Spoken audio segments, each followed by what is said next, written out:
Come to Manhattan in New York City with us and check out the Big Bus Tours. We will tell you everything you need to know about Big Bus and their hop-on, hop-off tours. Come along. Welcome to VO's Travel. Where to go and what to see. With kids. Or without. Okay, when we were in Manhattan, we did a Big Bus hop-on, hop-off bus tour, and I'm so glad we did.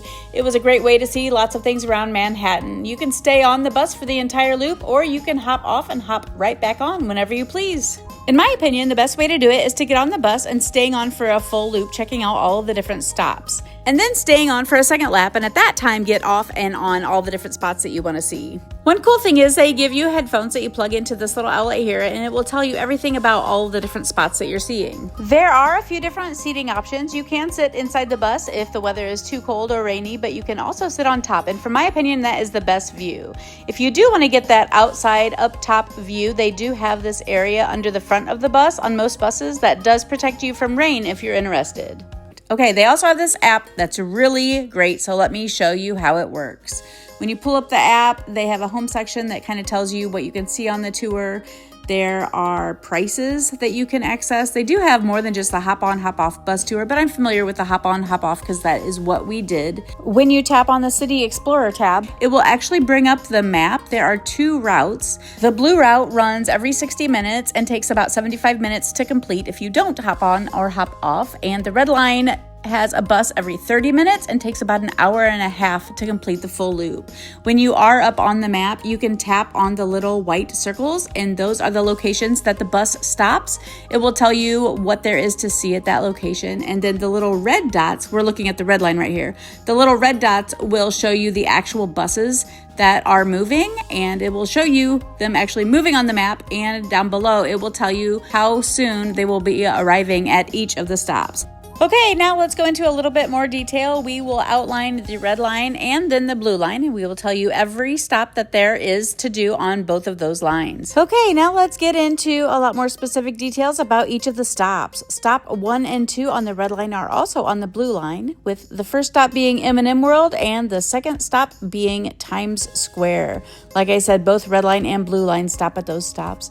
The third stop on the red line is the Empire State Building, and the fourth stop on the red line is the Flatiron District. As we go a little further south, the 5th stop on the red line is the neighborhood of Soho, and the 6th spot is 2 different neighborhoods, Chinatown and Little Italy. The 7th stop will take you to an area where you can get on the Brooklyn Bridge if you're interested in walking that, and the 8th stop is Wall Street in the Financial District. It also takes you to an area where you can access the boats to go to the Statue of Liberty. The 9th stop is Trinity Church, and the 10th stop takes you to the area of the World Trade Center and the 9/11 Memorial. After that stop, you will head back up north to stop number 11 on the red line, and that will take you to the neighborhood of Chelsea and will get you close to Pier 57. Stop number 12 will take you to the neighborhood of Hudson Yards, and the 13th stop will take you to an area where you can get on and off the Circle Line sightseeing tours.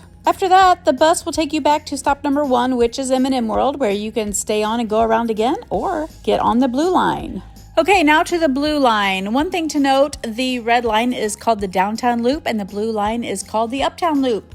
All right, like I said earlier, the first stop is the same as the red line and is M&M World. The second stop is also the same as the red line and is Times Square, and then this is where this takes off and goes a different direction. The next stop is stop number 15, which is Rockefeller Center. And then all the way north, you will get to the edge of Central Park, and stop number 16 is the Met. This is a great spot to get off if you'd like some great food truck food, because there are a few different options and they are all great vendors. Okay, now heading back down south along Central Park, the next stop is stop number 17, which is Central Park Zoo. And then down and around to stop number 18 is the Columbia Circle. Next on the list is stop number 19, which is Carnegie Hall. And then the next stop, which is weird, it does not go in numerical order, but is stop number 14 and is the Hope Sculpture. After that, you are back to stop number 1, which is M&M World. Well, that about does it for all of the details about the Big Bus hop-on, hop-off tour in New York City. I hope that you get the opportunity to do this tour because we loved it so much. It was such an easy way to see around town.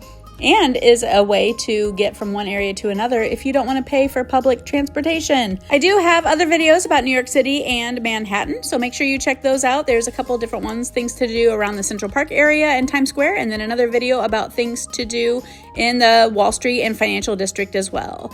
Thank you so much for watching, and as always, I hope that you remember to choose joy and take all of the pictures.